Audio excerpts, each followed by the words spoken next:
You're watching BBN Tonight on your official UK sports station, LEX 18. Presented by Central Bank, the official bank of UK Athletics.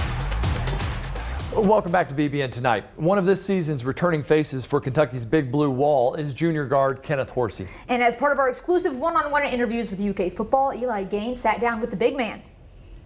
New offensive scheme that you're in. How about you on the line? Where have you kind of been throughout the spring so far? Actually, this spring has been very eye-opening. Coach Wolf, one of the first things he wants to instill in us besides our basics is versatility, being able to play multiple positions. So it really just depends on what coach wants at the end of the day. I feel like I'm a versatile player. So I've lined up at guard, I've lined up at tackle so far. I start taking snaps, so it all just depends on what coach wants and whatever my best fit is for the team.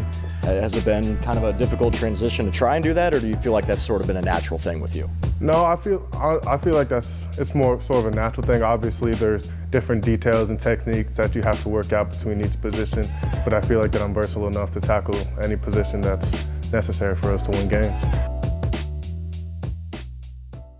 When you found out that you had to have open heart surgery, what was the first thing that went through your mind? Can you even remember? I remember I was just speechless, and then the first thing that went through my head was, was I going to be able to play football again? Because I got this information in April, which was 2 months before I came up here.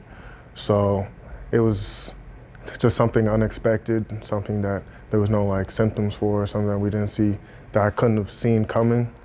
Name the 2020 one of the comeback players of the year last season.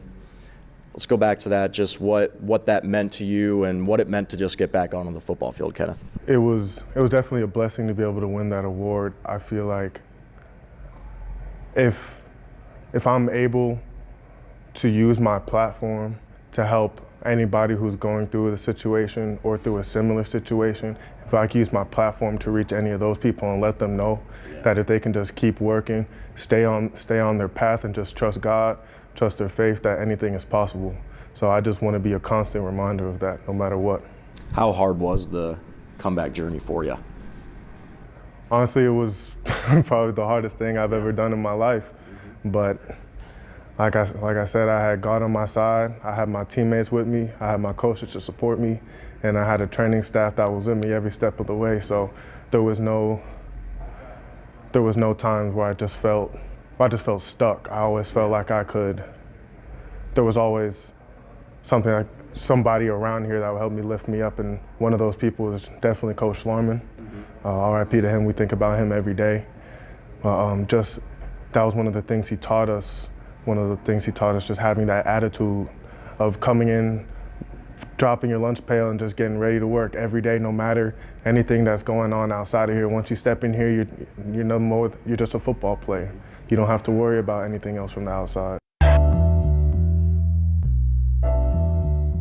So obviously your goal is to go to the NFL, correct? Yes, sir. But if not, you'd like to become a coach. Yes, sir. What made you realize that you'd be good in that profession? I love the game of football more than just the opportunities it's given me, or just being able to hit somebody or things of that nature. What people don't see from TV is that football is a game of strategy. It's more complicated than chess. That's how I think about it. So you just have to. I like the strategy behind the game. I like being able to focus on the details, and I also like helping people get better. I know what the game of football has done for me. So if I'm able to pass that down to the next generation and help them become better not just football players, but better men in life, then I feel like I'm fulfilling my purpose. If you had a hashtag that would represent yourself, it would be hashtag 68wave. 68wave, yes, sir. What's the story behind that one? 68wave came about mostly for a sense of individuality. There's a lot, once you start getting talked about and you start getting recruited and things of that nature, people were trying to say that I was trying to be like a certain player, trying to do a certain thing, and I never wanted to be labeled as trying to be somebody else. I've always wanted I've always wanted to do things my way, for better or for worse at times. But I've always just wanted just to do things my way, to set my own example and just make my own mark in the world. So 68 Wave came about just as a constant reminder that I'm not trying to be anything else. I'm not trying to be anybody else. I'm just going to be the best me possible, and everything else will play out. He's got a great story to tell. Certainly glad to hear more of that, and we wish him more success. Now, Anna, we've probably both been, even maybe just as fans, through some pretty tough losses before. And coming up next, we have a video for you. It's one of my favorites, and it shows the emotional side of being a fan.